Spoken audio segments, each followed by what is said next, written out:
Bonjour à tous, bienvenue à cette deuxième journée du troisième festival de la femme numérique 2021. Nous sommes le premier panel et aujourd'hui nous allons parler de comment réussir dans l'économie numérique dans un monde de Covid-19. Nous accueillons aujourd'hui Nour Bouaklin, Silver Boussamba et Farid. Et nous allons aborder et Farid Arab, oui. Et donc, nous allons aborder le sujet domaine par domaine. Effectivement, chacun présentera un aspect de comment réussir, de ce sujet, de comment réussir dans l'économie numérique dans un monde Covid-19. Et donc, moi, je suis Karine Mazon-Boumba, je suis avocate. Et je vous présenterai la première qui passera sera Nour Bouaklin qui va nous parler de comment la crise a imposé la transformation digitale dans un contexte africain. Ensuite, Silver Boussamba nous parlera des secteurs qui sont susceptibles de perdurer au-delà de la crise. Et Farid nous dira un petit peu quels sont les nouveaux business et pour permettre justement de continuer à se déployer dans ce contexte de crise dont on ne sait pas trop comment ça va évoluer.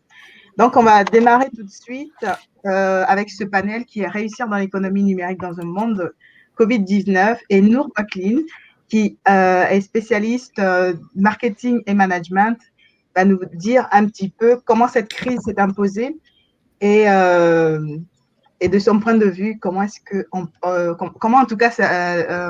qu'on peut justement parler de marketing et de management dans un contexte africain. Merci Karine. Bonjour tout le monde, c'est Nour Bouaklin. Je suis consultante internationale et formatrice en marketing digital, spécialiste du continent africain puisque je suis présente dans 18 pays africains, la partie francophone. Et je vous remercie de l'invitation puisque c'est un sujet qui est très important. On est en plein dedans, le monde entier a été impacté par cette Covid, ce virus qui nous a réellement bouleversés. Et même les entreprises qui avaient les plans de crise les plus élaborés se sont retrouvées face à l'évidence, on ne sait pas trop quoi faire. Et donc, l'économie a été bouleversée, le digital s'est imposé, c'est un peu normal puisque nous avions on nous a imposé des restrictions aussi bien dans l'entreprise que dans notre environnement. L'entreprise africaine, alors qu'elle n'était pas forcément prête. Déjà que depuis des années, on parlait de transformation digitale, de révolution, de saut du numérique, mais la théorie disait des choses et en pratique, on sait très bien que ce n'était pas forcément aussi simple que ça, entre qualité de connexion, taux de pénétration, coût de l'Internet. Et bien, on s'est retrouvé quand même obligé de répondre à ce changement. Comment vendre, continuer à communiquer, comment réellement perdurer, comment faire pour que notre activité soit encore là alors que nous ne pouvons plus se rencontrer, on ne peut plus se réunir et le digital s'est imposé. Ça, c'est en extérieur. Et même en intérieur, puisque nous avons changé nos méthodes de travail, on s'est retrouvé en télétravail. Alors qu'on sait très bien que la plupart des personnes n'étaient pas équipées pour le faire, n'avaient pas la qualité de connexion Internet et surtout n'avaient pas non plus les compétences nécessaires. Donc, ça n'a pas été évident. Il a fallu faire preuve de beaucoup de flexibilité, d'agilité. C'est ce qui nous a réellement démarqués. Pour réussir dans ce monde Covid, parce qu'on est encore en plein dedans, l'entreprise africaine a été obligée réellement de faire preuve de résilience. C'est une qualité très, très importante. Ça veut dire qu'avec ce qu'on a, on n'a pas eu le temps de se préparer. Il a fallu réellement imposer des modèles qui sont différents. D'ailleurs, on va le voir avec Farid, je crois, bien Silver, on va parler des nouveaux business models. Ça veut dire que l'entreprise, face à une culture africaine, qui est la culture, par exemple, on adore marchander, on adore voir, toucher, s'est retrouvée à essayer de repenser son business model, sa façon de faire, sa façon de communiquer. Et les entreprises qui étaient un peu sceptiques au e-commerce, un peu sceptiques à la façon de faire. On sait très bien, par exemple, qu'en matière de logistique, l'Afrique n'est pas forcément équipée en infrastructure, les routes bitumées, les adresses ne sont pas au rendez-vous. Et du coup, il a fallu trouver des solutions malgré tout. Comment livrer, à des clients qui n'ont pas une adresse claire, qui est répertoriée sur Google Maps, où l'état des routes est mauvais, comment pouvoir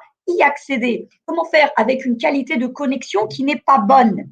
Et ce qui est magique, on le connaît sur notre continent, c'est que l'innovation frugale est souvent au rendez-vous. Ça veut dire que nous avons tendance, nous Africains, parce que je suis tunisienne, j'ai oublié de vous le dire, donc réellement je vis également cette crise sur notre continent, nous avons tendance avec les moyens du bord à essayer de trouver des solutions.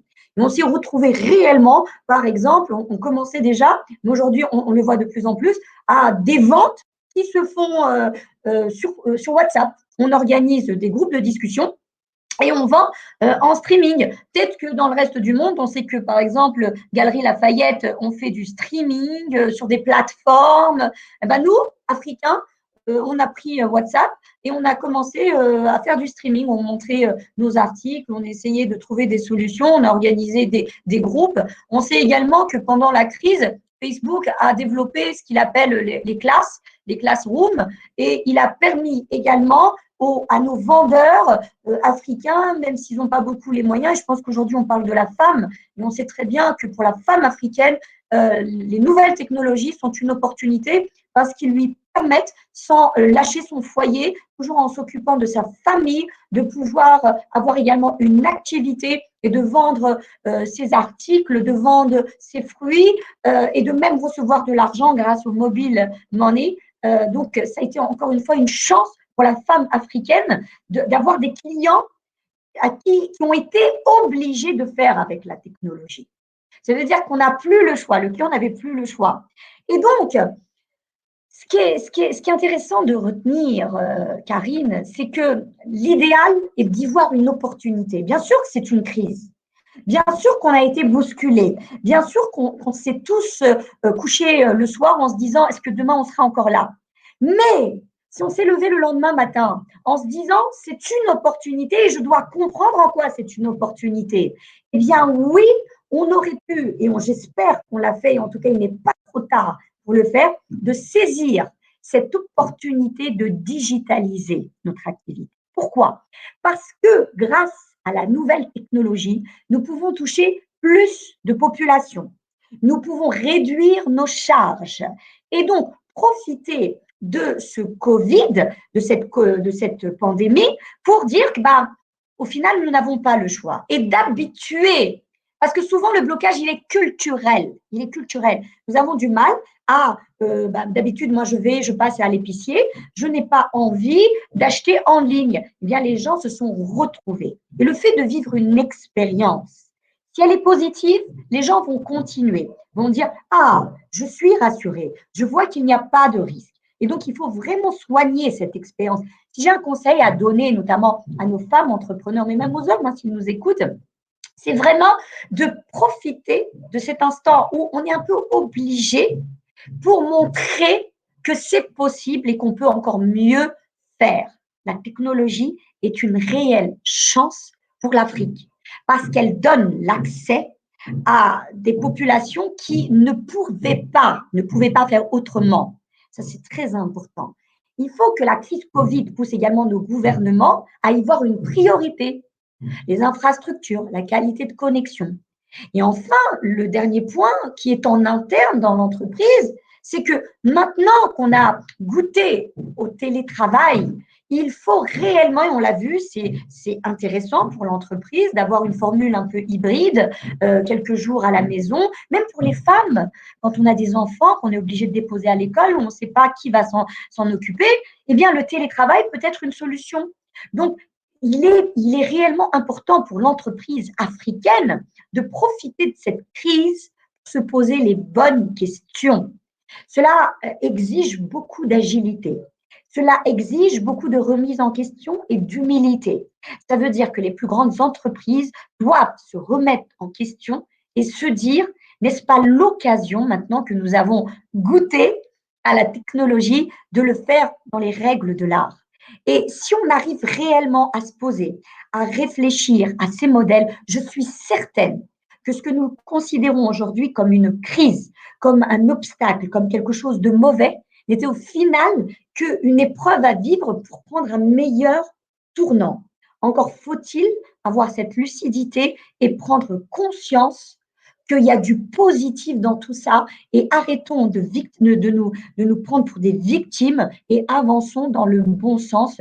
Et je suis certaine que comme nous avons récupéré du retard grâce au digital, on appelle cela les leapfrogs, les sauts numériques, je suis certaine que si aujourd'hui on sait comment faire, nous pourrons encore une fois récupérer réellement un autre retard et réellement devenir un continent qui devient compétitif grâce aux Africains et à ses enfants. Merci Nour. En tout cas, ce que j'en retiens, c'est que l'expérience africaine a été totalement différente des autres puisque nous avons utilisé des outils comme WhatsApp pour améliorer le commerce électronique. Nous avons utilisé, en fait, qu'aujourd'hui, nous devons considérer cette crise non pas en termes de crise, mais en termes d'opportunité, puisqu'elle nous a permis ce que tu as appelé un saut numérique et qu'elle nous a permis justement de réduire nos charges, de dépasser un certain blocage numérique, mais tu le présentes comme étant un peu plus qu'un avant-goût. Tu le présentes comme quelque chose qui nous a permis de goûter à quelque chose qui, jusqu'à présent, venait un petit peu lentement et ça s'est accéléré. Et que cette accélération devrait justement nous inviter à intégrer ces éléments-là dans notre quotidien.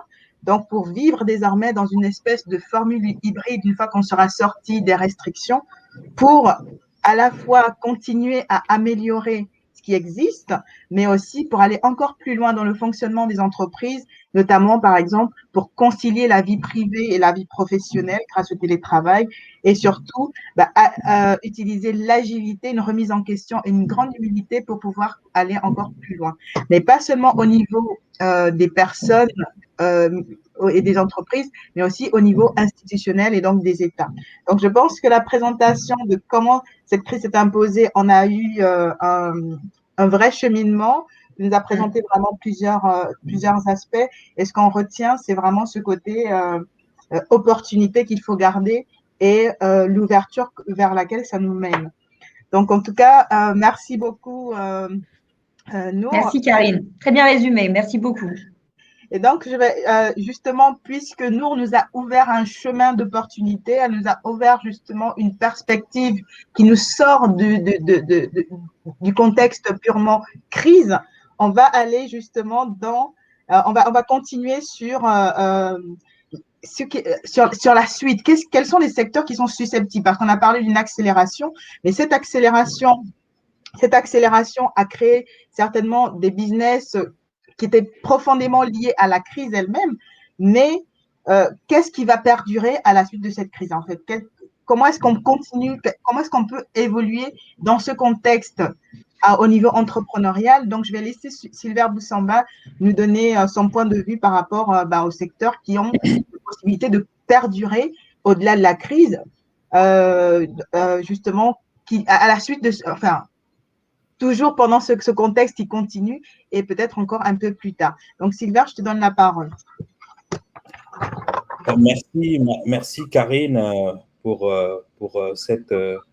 ce beau résumé de l'intervention de Nour, qui nous permet de nous positionner vraiment dans le cœur de l'activité qui a été complètement bouleversée. Je vois que beaucoup de secteurs ont été positivement et négativement impactés par la crise. Mais là où je vais mettre le focus, c'est surtout comment on a été résilient et comment on a commencé à donner une nouvelle approche. Et j'ai bien aimé le feedback de Nour sur l'innovation frugale. Je pense que l'innovation africaine, elle a toute sa place parce que généralement, nous importons des innovations qui viennent de l'extérieur de l'Afrique et lorsqu'elles sont bien réussies sur le continent, c'est qu'on a réussi à les adapter à nos problématiques. Et c'est le cas, par exemple, pour le e-commerce. Alors, avant d'en parler, je vais me présenter rapidement. Je m'appelle Silver Boussamba. Je suis donc fondateur, président de l'ONG Oguelab à Libreville au Gabon, qui est un laboratoire d'innovation qui réfléchit à des problématiques. Donc, on fait de la recherche fondamentale.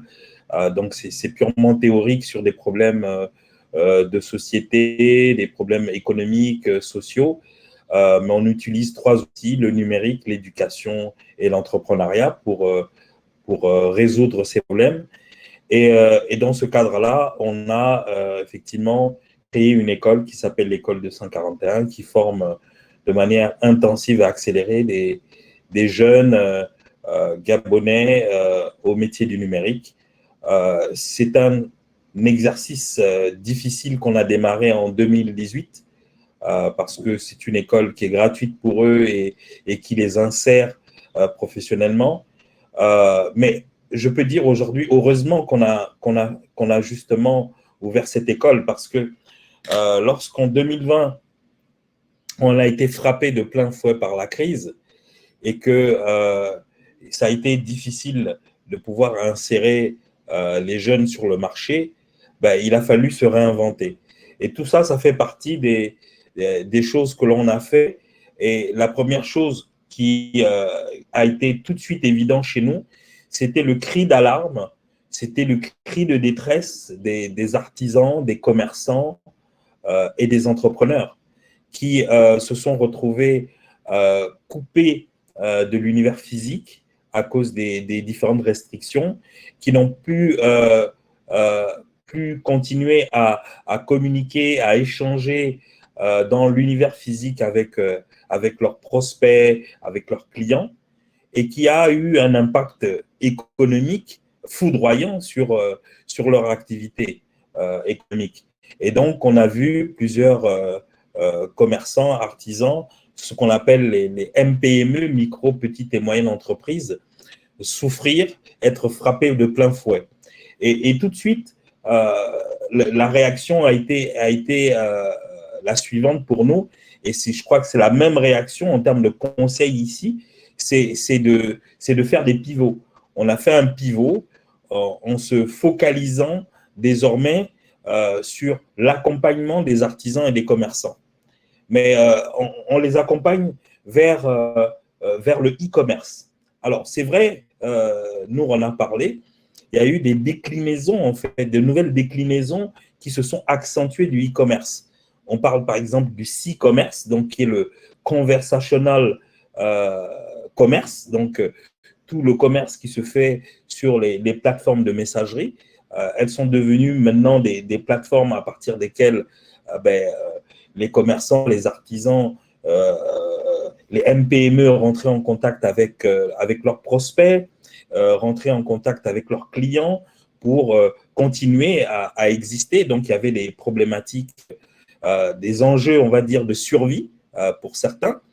Et pour d'autres, des enjeux de croissance parce que ça leur a réellement permis de résister et même de s'en sortir avec brio pendant cette période de confinement. Et même après le confinement, parce qu'on est en train de dire quelles sont les habitudes qui vont rester, quels sont les secteurs qui vont perdurer, on se rend bien compte que l'être humain fonctionne par habitude. Hein, oui, on peut être motivé de faire un certain nombre de choses, mais lorsque les habitudes s'installent, une certaine discipline s'installe et c'est difficile après de faire partir ces habitudes.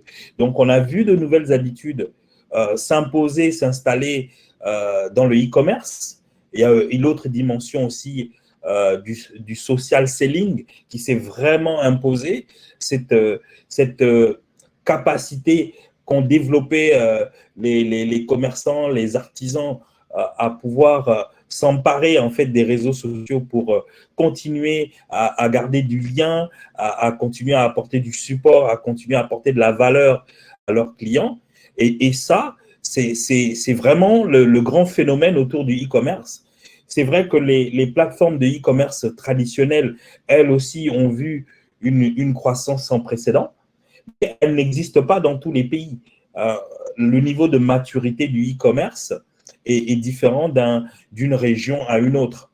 Un autre secteur qui va perdurer, ça c'est certain, le e-commerce est rentré dans notre culture désormais, cette culture africaine, certainement pas dans les standards les plus élevés comme les plateformes de type Amazon et autres, mais de plus en plus, puisqu'on fait de l'accompagnement via une nouvelle école qu'on a créée qui s'appelle l'école 241 Business, qui est une école dédiée pour les artisans et les commerçants, donc les MPME, on fait énormément d'accompagnement sur la découverte des clients ou des prospects dans l'univers du digital pour eux et l'accompagnement vers la possibilité de leur offrir à eux les produits qui sont le mieux adaptés.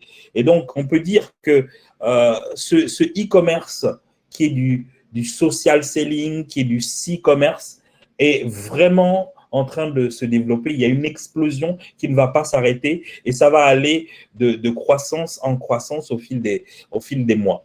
Il y a aussi la e-éducation. Je pense que on s'est tous retrouvés dans cette situation à devoir garder les enfants à la maison parce que les établissements scolaires, universitaires étaient fermés et progressivement, ces établissements, ces instituts, ces écoles ont commencé à implémenter des solutions en ligne pour pouvoir continuer à permettre à ces écoliers, ces étudiants, ces universitaires de continuer à apprendre.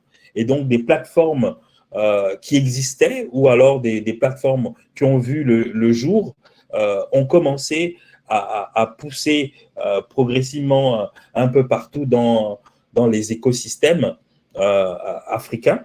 On a vu donc des environnements qui, il y a quelques mois, ne pensaient pas avoir des plateformes de e-learning ou alors des plateformes où on peut déposer des devoirs et récupérer les devoirs corrigés.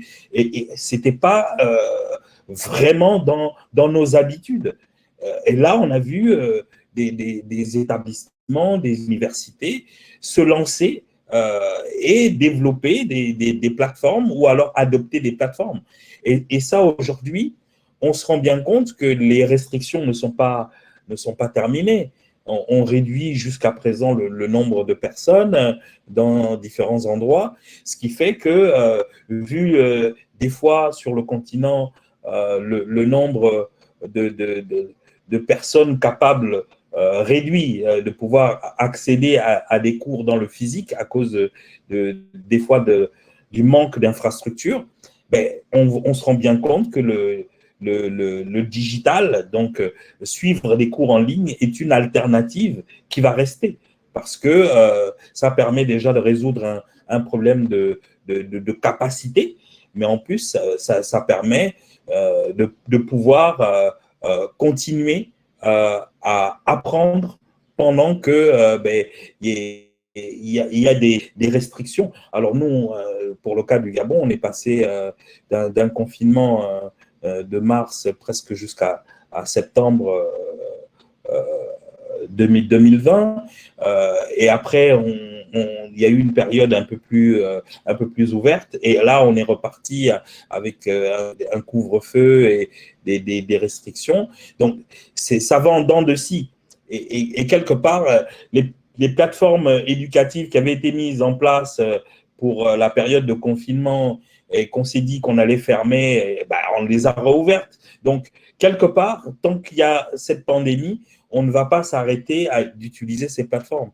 On a vu aussi tout doucement arriver les premières plateformes de e-santé. Donc, le secteur de la santé, pour tout ce qui est consultation en ligne, donc tout ce qui est e-consultation, pour tout ce qui est prise de rendez-vous, pour tout ce qui est commande de médicaments dans les pharmacies, on a vu énormément de plateformes germer. Et ça, c'est quelque chose qui va rester parce que on le sait aujourd'hui, les restrictions qui nous sont imposées font que la vie dans une journée, elle est beaucoup plus réduite. Nous, par exemple, nous avons un couvre-feu de 18 heures. Ça veut dire qu'à partir de 15 heures, on cherche à trouver le moyen de rentrer chez soi parce qu'il y a de très vastes embouteillages. Donc, il faut arriver à acheter des médicaments dans la journée, à rencontrer un médecin. Et on le sait, sur le continent, des fois, ce n'est pas évident de rencontrer un médecin. Bah oui, parce qu'il y a des longues files d'attente dans les hôpitaux, dans les cliniques. Et faire de la consultation en ligne, c'est vraiment une opportunité pour toutes les personnes qui sont malades ou qui souffrent de quelque chose. La logistique, tout naturellement, est un secteur qui va exploser parce que ce soit le e-commerce, surtout le e-commerce, s'appuie énormément sur la logistique. Parce que pendant que les couvre-feux sont en vigueur, l'activité économique continue.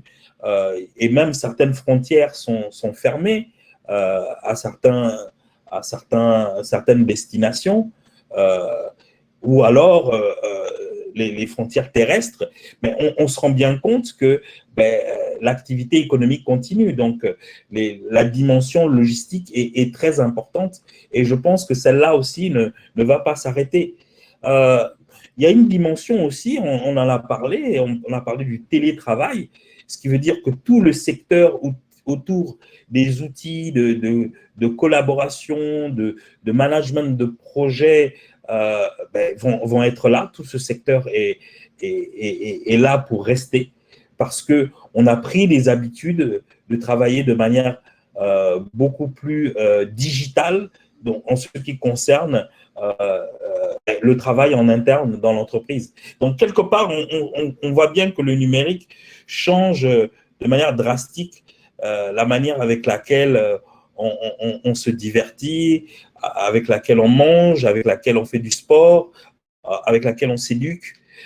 Et on voit bien que la pandémie est venue imposer le digital, imposer des innovations et créer une accélération parce que c'était ça ou rien, parce qu'il n'existait pas d'autres opportunités. Et aujourd'hui, on se rend bien compte que nous sommes dans un environnement totalement différent, totalement nouveau, où il faut s'adapter. Il n'y a pas de fatalité. Il faut rester résilient. Et à notre niveau, on pense que ces secteurs-là vont continuer à perdurer. Hein. Pour finir, le dernier secteur, qui est le secteur du divertissement, lui aussi, on l'a vu exploser. On a vu des plateformes en ligne, de streaming, que ce soit de musique ou de films, exploser parce que bon, les gens passent plus de temps chez eux et ils ont envie de se divertir. Donc, voilà un peu les secteurs qui vont se développer et qui vont perdurer et qui vont faire partie du monde d'aujourd'hui, pour ne pas dire le monde de demain. Merci Silver. Donc moi je retiens 3 mots qui rejoignent ceux de Nour. Donc c'est opportunité, accélération, résilience. Et dans tout ça en fait le lien c'est l'adaptation. Et donc on retient quand même que les secteurs qui vont perdurer c'est notamment l'e-commerce, l'e-éducation, l'e-santé, la logistique, le télétravail avec tous les outils collaboratifs, le divertissement. Donc toutes les habitudes de consommation ont changé. Et donc, tous ces secteurs, notamment de l'éducation et de la santé, qui peinaient peut-être à prendre le train de la transformation digitale en marche, se sont retrouvés en fait face à l'obligation, au non-choix de devoir justement se digitaliser. Et donc, on voit bien que de tout ce développement, on voit bien que on n'est plus dans ce que tu as appelé importer des innovations, tout simplement. On est allé, on vit, grâce à cette crise, une vraie transformation à l'africaine, puisque même dans les secteurs qu'on a évoqués, il y a toujours forcément une façon de faire qui nous est propre, qui s'adapte à notre culture, à notre sociologie, à notre façon de faire, notamment avec ce e-commerce, conversational commerce et le social selling qui sont plus adaptés à nos réalités, qui sont notamment d'échanger avec la voix plutôt que 100% à l'écrit ou sans se voir. Donc, en tout cas, merci beaucoup, Silver, pour toute cette piste. Et surtout, je pense que pour les entrepreneurs, c'est absolument important de comprendre quels sont les secteurs, de ne pas se focaliser sur la crise. On a le mot-clé, c'est opportunité. Ce n'est pas se concentrer sur comment fonctionner maintenant pendant la crise, mais comment perdurer. Et donc, ces secteurs-là, justement, il faut penser l'innovation sur le long terme parce que, comme on a dit dès la première intervention, ce fonctionnement un peu hybride va s'imposer et va forcément perdurer puisque les habitudes sont en train de changer et sont en train de simplement s'imposer dans notre culture au-delà de comment on a fonctionné jusqu'à aujourd'hui. Et donc, maintenant, nous allons passer au troisième point avec Farid Arab qui va nous dire un petit peu comment continuer à se déployer dans ce contexte où il y a toujours des restrictions, mais surtout avec des nouveaux business models. Et donc, je te laisse la parole, Farid, pour nous parler un petit peu dans la continuité de ce sujet sur comment réussir dans l'économie numérique dans un monde Covid-19. Merci, merci Karine, merci Nour, merci Sylvia pour les interventions. Moi, pour parler un peu de réussir un peu dans l'économie, il faut savoir qu'aujourd'hui, finalement, la pandémie du Covid, elle a accéléré la mondialisation des services. On est en train de passer à un boom des délocalisations, parce on va vraiment voir arriver à la base, c'était surtout sur l'industriel, et maintenant, je pense qu'on va voir des délocalisations arriver dans les activités du service. Parce que je pense que le confinement lié à la pandémie, ils ont accéléré l'adoption des usages des technologies numériques. On voit par exemple les téléconsultations, il y a Sylvia qui parlait de l'e-santé, qui ont été multipliées quasiment par 100 entre 2019 et 2021. On voit que les étudiants aujourd'hui suivent les cours depuis l'étranger en visioconférence. On a l'impression que finalement la distance n'est plus un obstacle à fournir un service.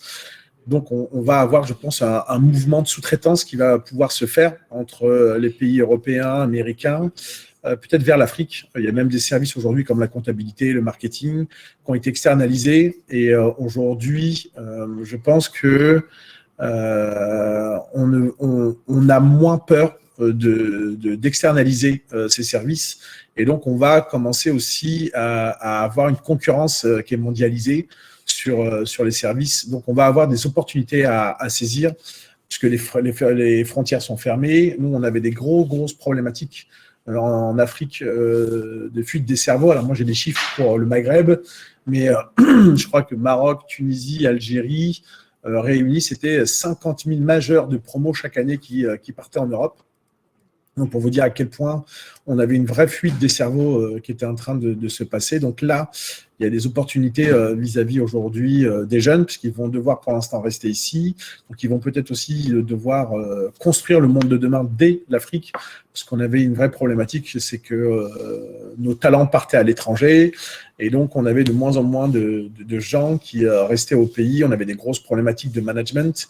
Et donc là, peut-être que ça peut être une opportunité pour nous, parce que il y a plein de problèmes à résoudre chez nous. Là, on parle des femmes. Moi, j'ai fait une étude sur l'artisanat et l'entrepreneuriat culturel pour l'Organisation internationale de la francophonie.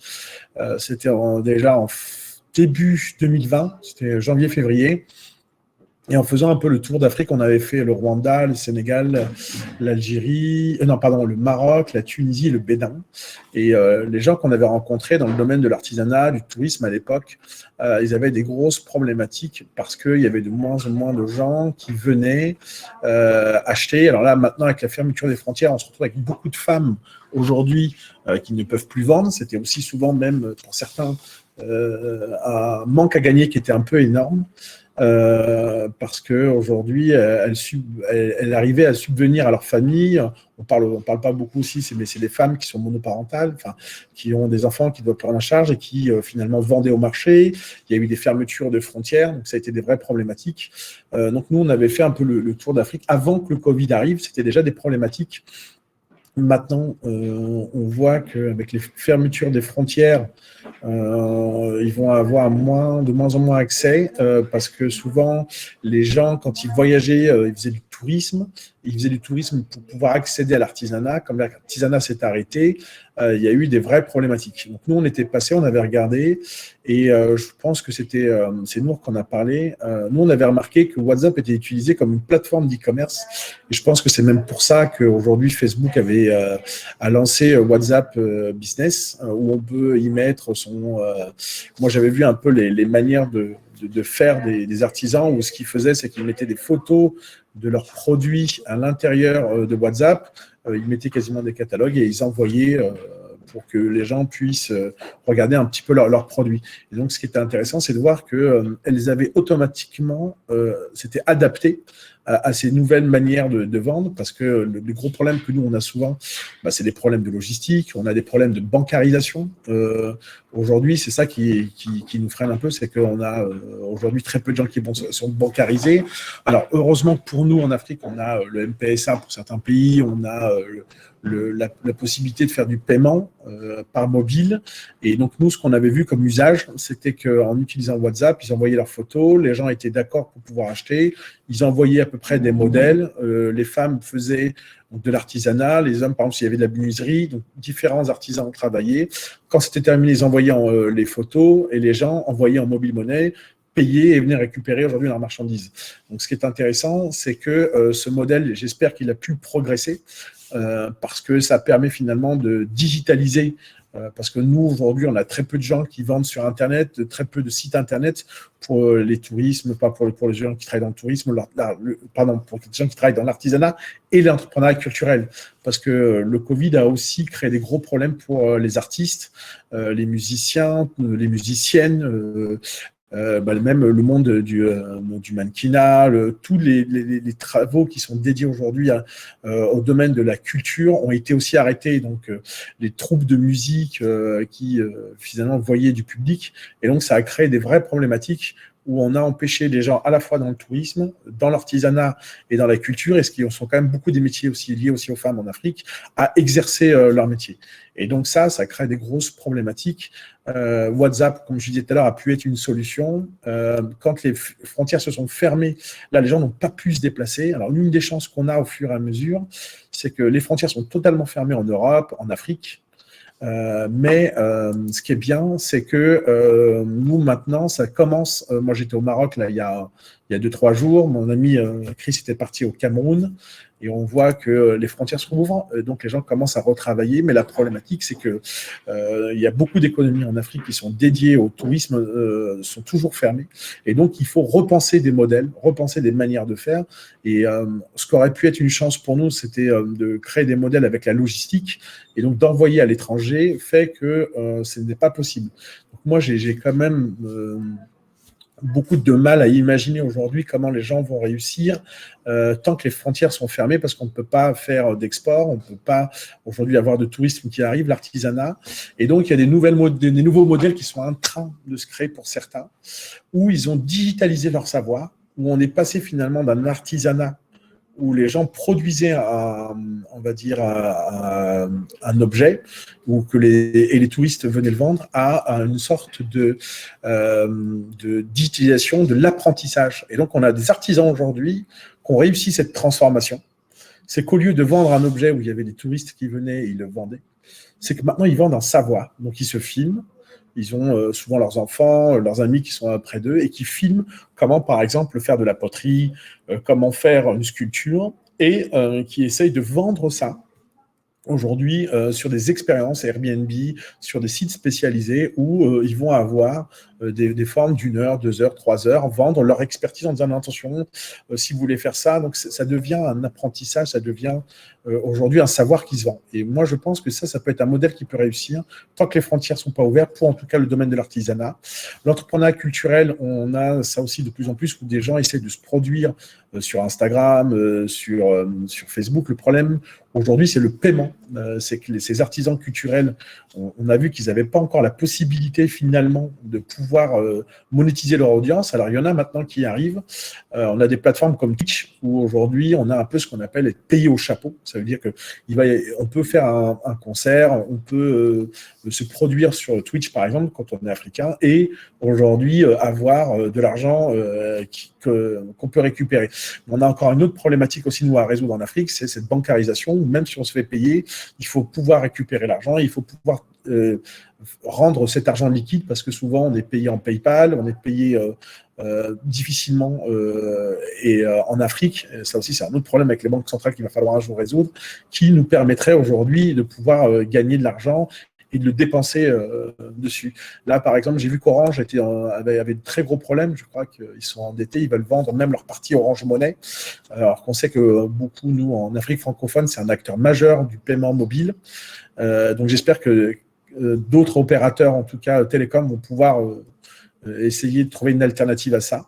Et donc, moi, j'avais noté que le fait qu'aujourd'hui, on ait cette fuite de cerveau aussi, si je repars plutôt maintenant pour les jeunes, cette fuite de cerveau qui n'existe plus, j'espère qu'elles trouveront aujourd'hui des problématiques, des solutions à toutes ces problématiques qui sont la logistique, la bancarisation. Alors, on a un autre problème aussi qui est issu de ça, c'est que nos jeunes aujourd'hui, avec la digitalisation, arrivent aussi à vendre leurs services à l'international, mais deviennent un problème aussi localement, parce que moi, j'ai beaucoup d'amis en Afrique qui ont des problématiques à embaucher des jeunes dans leur TPE pour transformer en PME, parce que beaucoup de ces jeunes sont devenus aujourd'hui des freelances et sont payés à l'étranger. Donc, les salaires ne sont plus les mêmes. Donc, ils n'arrivent pas à grandir parce que c'est une vraie problématique de salariat où aujourd'hui, ils sont en concurrence avec des gens à l'étranger pour leurs propres personnes qui sont dans leur ville. Et donc, on va se retrouver dans une concurrence un peu déloyale où on va payer un jeune, par exemple, je sais pas, 400, 500 euros localement, alors qu'il va pouvoir, avec un site web, un deuxième site web, faire 1000, 1500 euros en ligne. Et donc, ça crée des situations où on a des TPE qui n'arrivent pas à grandir. Donc, on a aussi cette problématique aujourd'hui de recrutement vis-à-vis des jeunes. Moi, ce que j'avais un peu noté aujourd'hui, c'est s'il y avait des choses à retenir, c'est que finalement, on va avoir une plus grande flexibilité. Enfin, il va y avoir une plus grande flexibilité qui va être nécessaire dans l'exposition de différents pays, de différents marchés, dans les ventes, autant que dans la production. Que les consommateurs, je pense qu'ils vont avoir des nouvelles manières de consommer, avoir des nouveaux critères d'achat, qu'il va y avoir une adoption renforcée à la digitalisation. On constate que finalement, il va y avoir des nouveaux business models qui vont se mettre en place. Alors, si je parle là, pas spécialement d'Afrique, mais par exemple aux États-Unis, ce qui est en train d'arriver, c'est le social audio. Et le social audio est en train de créer aujourd'hui un nouveau phénomène. On a Clubhouse qui est en train d'arriver partout. Alors malheureusement, c'est que sur l'iPhone et que par invitation, mais c'est des nouvelles formes de consommation, des nouvelles startups qui sont en train d'arriver en se disant on ne peut plus se déplacer, on ne peut plus se voir, on a un monde qu'on n'aimait pas qui était les réseaux sociaux, qui était un monde d'apparence, on va développer un nouvel moyen de communication et je vois beaucoup d'Africains aujourd'hui maintenant qui sont sur Clubhouse et qui font de la relation et qui essayent de faire du business sur cette application. Merci Farid, parce que tu as soulevé en fait plusieurs problématiques dont on n'a pas parlé justement par rapport en interne dans les problématiques de logistique, de bancarisation et ce problème notamment de recrutement en local puisqu'on se retrouve avec une espèce de concurrence à l'international avec toute l'externalisation que la digitalisation implique et aussi des solutions. Comment est-ce que ça évolue notamment sur les secteurs qui ont été les plus touchés et qui, malgré l'évolution, restent quand même toujours en crise, comme le tourisme, l'artisanat, la culture, et où on voit que pour s'adapter et pour continuer à vivre, ces secteurs-là sont en train de se tourner vers notamment l'apprentissage en vendant leur savoir, mais restent toutes ces problématiques évoquées, notamment sur la possibilité de se faire payer, la possibilité de faire grandir son entreprise. Et donc, je pense que c'est en ayant écouté, on va dire, les trois points de vue ou en tout cas les trois approches, on se rend compte qu'il y a à la fois une opportunité, mais il y a de nouveaux problèmes qui se créent, mais ces nouveaux problèmes qui se créent vont impliquer ou en tout cas nous obliger à aller chercher de nouvelles solutions à des problématiques qui se posent en raison justement de l'évolution de cette transformation au niveau africain. Et donc maintenant, comme on est en train de parler, on est au Festival de la femme numérique, j'aimerais bien refaire un tour de table pour savoir chacun qu'est-ce qu'il préconise. On a parlé de ces femmes qui justement vendent au marché, ces artisanes, ces artistes. En fait, dans tous ces secteurs-là, au niveau des femmes, quelles sont les solutions que vous pouvez proposer, les conseils, notamment, on a parlé de l'école de 141, l'approche de Nour qui est aussi d'enseigner, de former. Donc, je vous invite maintenant à nous proposer un peu vos solutions à ces femmes qui sont un peu découragées aussi parce que la crise perdure quand même, les restrictions restent présentes et qui se demandent, oui, il y a de nouveaux business models, il y a il y a des opportunités, il y a une digitalisation. Mais concrètement, qu'est-ce qu'on doit faire qu'est-ce qu'on doit faire pour réussir dans cette économie numérique, pour avancer et rester confiante et avoir la foi pour la suite. Donc, je vous laisse la parole à tous. Donc, le premier qui veut peut intervenir, notamment Nour. C'est ma photo qui ressort. Je suis sélectionnée d'office. C'est intéressant. C'est vrai qu'on est pour le festival et que c'est la journée de la femme bientôt. Mais c'est également pour les hommes. Également, ce que je vais dire, c'est valable pour tout être humain. Évidemment, cette crise est une opportunité, comme on l'a montré. Mais dans un contexte africain, je pense que à nous écouter, j'ai envie de dire. J'ai fait mon intervention, puis par la suite, j'ai écouté Silver et Farid. Je pense que je me dois de rajouter un petit mot qui est celui de la… alors, je suis désolée, je vais parler de politique, mais celui réellement de la priorité politique. Parce que nous, ce qui nous manquait sur le continent africain, ce n'était pas les idées, ce n'était pas les talents, c'était surtout un cadre et des possibilités, un écosystème qui nous permettent réellement de faire ce qu'on peut faire. Et on a les capacités. La femme africaine sait très bien qu'elle est assez intelligente. Le jeune africain sait très bien. D'ailleurs, comme le disait Farid, la fuite des cerveaux le prouve. Eh bien, croyez-moi, cette crise a réveillé un peu, enfin j'espère beaucoup, nos États africains qui se sont rendus compte que le digital, ce n'était pas pour s'amuser, ce n'était pas secondaire, mais que ça devenait prioritaire. Et on a vu même aujourd'hui la transformation numérique des administrations se faire parce que on ne pouvait plus aller à l'administration, on ne pouvait plus discuter avec des ministères ou avec des agents de l'État parce que c'était la crise. Donc, ça a également bousculé l'État et a pris compte de l'importance du numérique. Donc, j'espère que vu le changement aujourd'hui en train de s'opérer, eh bien, nous allons donner les moyens. Ce que disait Farid tout à l'heure par rapport à la bancarisation, à trouver des solutions, j'espère que les États vont se réveiller et vont nous donner les moyens réellement de montrer tout ce qu'on peut faire et qu'on sait faire. Ça, c'est très important. La femme africaine, aujourd'hui, je pense qu'elle est comparable à l'homme africain. Il n'y a aucune raison de faire la nuance, si ce n'est peut-être culturellement qu'elle ait une vie qui n'est pas forcément la même que celle de l'homme. Elle a un foyer, elle a des enfants. Et le digital, on l'a dit, on le répète, est un instrument. On ne lui demande pas de devenir ni développeuse, ni quoi que ce soit. C'est un instrument pour pouvoir, c'est un outil pour qu'elle puisse mieux vendre, mieux communiquer, mieux échanger, recevoir son argent. Moi, une fois dans formation, on m'avait même dit qu'il y avait une vendeuse de charbon d'ailleurs au Cameroun qui demandait à se faire payer par mobile money alors qu'elle ne savait même pas ni lire ni écrire. Pourquoi? Parce qu'elle avait peur qu'on lui vole son argent et qu'elle trouvait cela réellement très intéressant puisque ça ne demandait ni une connexion Internet ni quoi que ce soit, de recevoir son argent sur son petit téléphone et qu'elle allait par la suite récupérer son argent.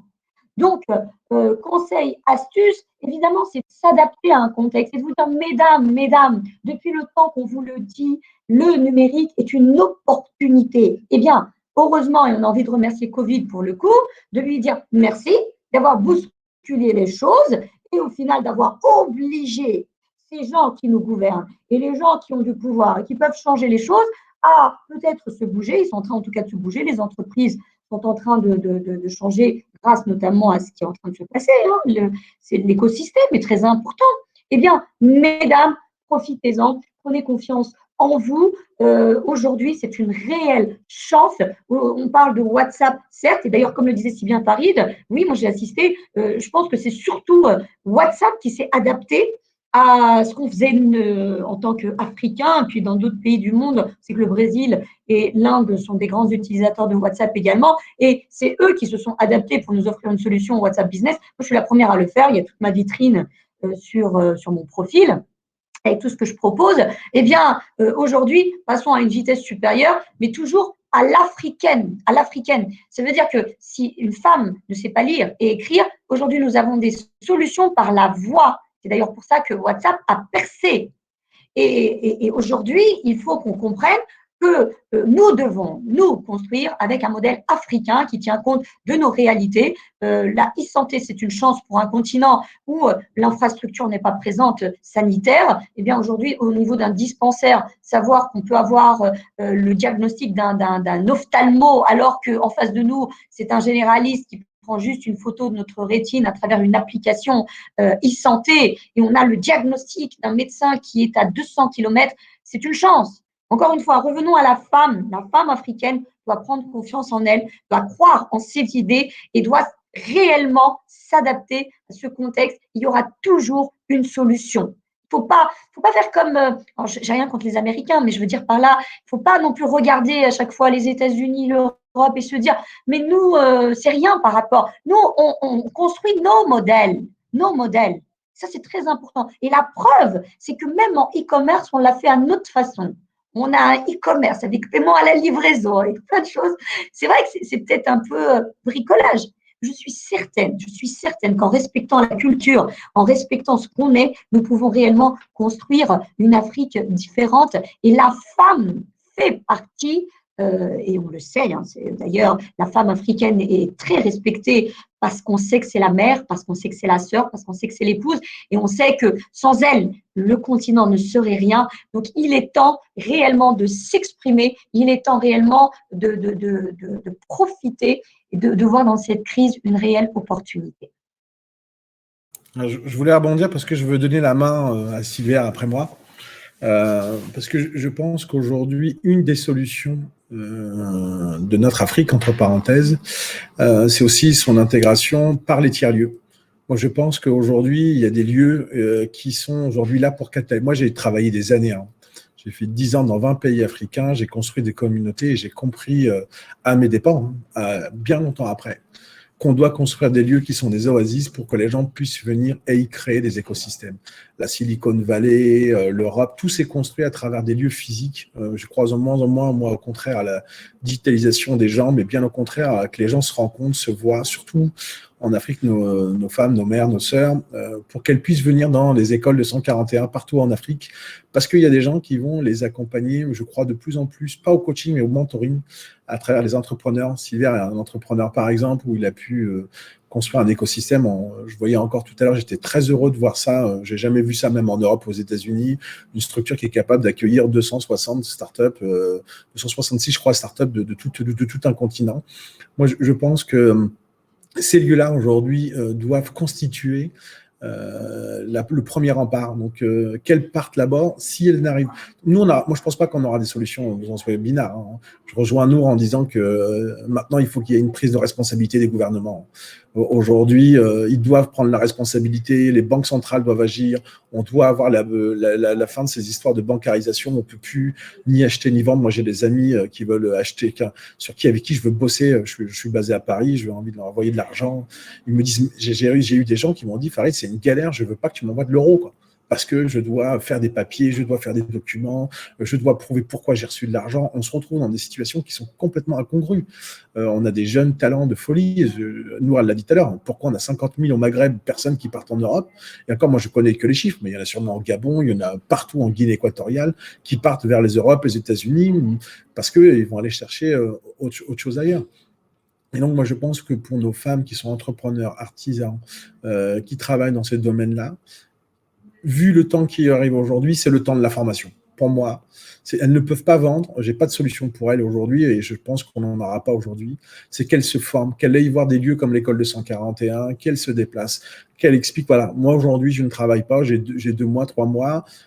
Qu'est-ce que je peux faire, comment je peux faire, bien sûr, il faut qu'elles trouvent de quoi être alimentaire, mais il y a des gens dans ces structures-là, comme Au Village en Côte d'Ivoire, comme Creative Medina à Fès au Maroc, qui vont pouvoir peut-être les aider à construire quelque chose autour ou qui vont trouver des solutions. Parce que chaque personne va avoir un problème personnel en plus. Donc, il faut qu'il y ait des gens qui prennent du temps avec eux, qui les assistent, qui les coachent, enfin, qui les mentorent en leur disant, écoute, ah oui, mais tu as tel problème, il faut plutôt que tu passes par ça, ou telle personne qu'on a dans notre réseau, bah, elle fait ça, toi et lui, vous pouvez bosser ensemble, et à 2, vous pouvez gagner de l'argent. Et peut-être que lui fera ça, toi tu vas vendre, tu sais produire, mais ce jeune-là, il sait digitaliser du contenu. Et lui, il a un compte bancaire, il peut peut-être recevoir l'argent. Il faut trouver je pense qu'entre nous, on peut trouver des moyens. Et je pense que des lieux ou des tiers-lieux, des incubateurs, des accélérateurs, des coworking peuvent devenir des tiers de confiance pour réunir les gens, parce que souvent, il y a l'Internet dedans. On a pas de problème d'électricité, on a des gens qui sont aujourd'hui très au courant de ce qui se passe en termes de business model, en termes de digitalisation, qui vont prendre ces gens-là, qui vont les former, qui ont en plus la possibilité même de financement, de les aider à se financer, de leur trouver des solutions, de leur trouver peut-être même des financeurs. Donc moi, si j'avais une solution à dire, c'est rapprochez-vous autour de vous, de tous ces lieux qui existent dans vos villes, pour trouver, construire autour de ces gens-là. Ton micro. Merci Nour, merci Farid pour la belle introduction. Effectivement, il faut aujourd'hui comprendre un phénomène et ici, on l'a compris très très vite à nos dépens, c'est que 70% de la réussite d'une MPME dépend de son écosystème. On a cette marge de 30% où on peut faire quelque chose, mais si on n'a pas le bon écosystème qui apporte la valeur dont on a besoin pour grandir, mais on ne grandit pas, on fait du surplace. Et quand on fait du surplace, il y a un risque, c'est de finir démotivé et d'abandonner. Et donc, nous, tout de suite, on a compris une chose, parce qu'en créant l'école 241, on a donc un vivier de gens compétents dans les métiers du numérique. Et de l'autre côté, donc on a des gens qui ont des capacités. De l'autre côté, des femmes, parce que quand on regarde l'école 241 Business, qui est une école pour les e-commerçants, donc on parle du e-commerce à l'africaine, hein, donc du e-commerce, du social selling, ainsi de suite, qui se fait. On se rend bien compte tout de suite que chez nous, nos chiffres, 95%, ce sont des femmes. Donc, les femmes sont en train de porter un mouvement pour essayer de résister à la difficulté qu'impose cette pandémie avec son impact économique, mais elles ont effectivement besoin d'assistance, de mentorat, de formation, et c'est ce que nous faisons. Et la belle chose, en fait, dans ce que nous, on a constaté, c'est qu'avoir ces jeunes qui ont ces compétences, on va dire, dans les métiers numériques, et d'avoir ces femmes qui ont ces besoins, justement, d'utiliser ces outils, hein, comme disait Nour, ce sont des outils, ce sont des ressources dont elles ont besoin pour faire grandir leur activité. Mélanger les deux, ça crée un marché. Il faut rappeler d'abord qu'est-ce que c'est qu'un écosystème. Pour moi, de manière très simple, c'est comme une noire où en entrée, on a des idées et en sortie, on sort avec des activités viables, des entreprises viables. Mais qu'est-ce qui se passe à l'intérieur? À l'intérieur, on doit pouvoir rassembler tous les acteurs qui sont importants pour emmener justement cette transformation de cette idée en produit qui va sur un marché, qui après va à la conquête d'autres marchés et continue à grandir. Alors, il nous faut arriver à rassembler les gens de nouveau dans ces tiers-lieux. Effectivement, je suis totalement de l'avis de Farid, qu'il faut plus de tiers-lieux où les gens se retrouvent et trouvent de l'assistance. Il y a réel besoin d'assistance. Mais pour avoir plus de tiers-lieux, ben, il y a un phénomène qui doit s'opérer. Il faut plus de travailleurs sociaux. Il faut plus d'entrepreneurs sociaux. Parce que quand on rentre dans la construction des écosystèmes, il faut savoir que ce n'est pas quelque chose qui est rentable tout de suite. Il faut attendre plusieurs années. Et des fois même, ce n'est pas rentable du tout. Donc, pour rentrer dans ces secteurs-là, il faut pas simplement avoir l'envie de gagner de l'argent, il faut avoir envie d'avoir un impact social, avoir un impact sur sa communauté. Je pense que ça nous rapproche plus de qui nous sommes dans notre ADN d'Africains. Ça nous rapproche plus de qui on veut devenir plus tard. Je pense que ça nous rappelle que nous avons un rôle, chacun de nous, à jouer pour aider le voisin, la voisine, le jeune du quartier, la dame qui vend les gâteaux pas si loin d'ici, la dame qui vend des tenues qui est dans le textile pas si loin d'ici. On a besoin de leur apprendre comment arriver à résister à cette pandémie qui sont en train de broyer leurs économies, mais aussi on doit les apprendre à monter au-dessus de ça et s'appuyer dessus et faire de la croissance. Je finirai sur un seul point qui est important. Je pense qu'on a besoin de revenir à de l'innovation africaine.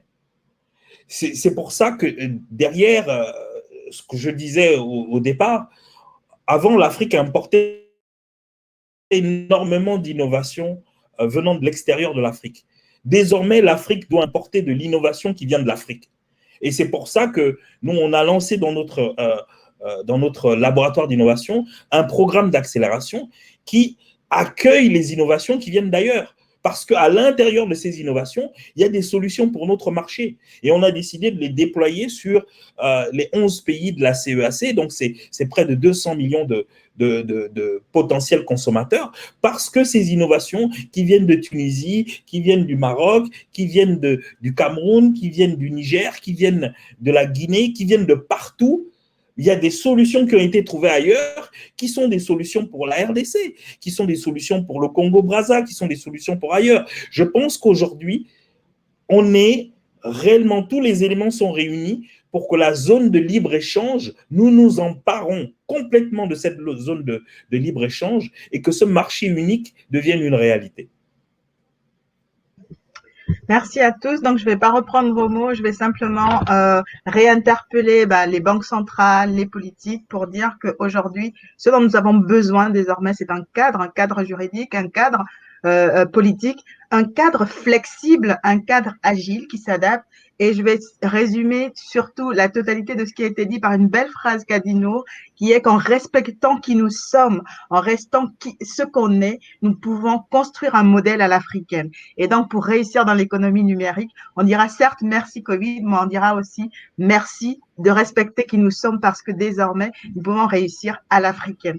Donc, merci beaucoup d'avoir participé à ce panel et je vous souhaite une bonne continuation dans ce festival de la femme numérique. Merci beaucoup, Karine. Merci pour la qualité de la modération. Merci. Merci, Karine. Merci Silver. Merci, Farid. Merci à tous. À bientôt. À bientôt.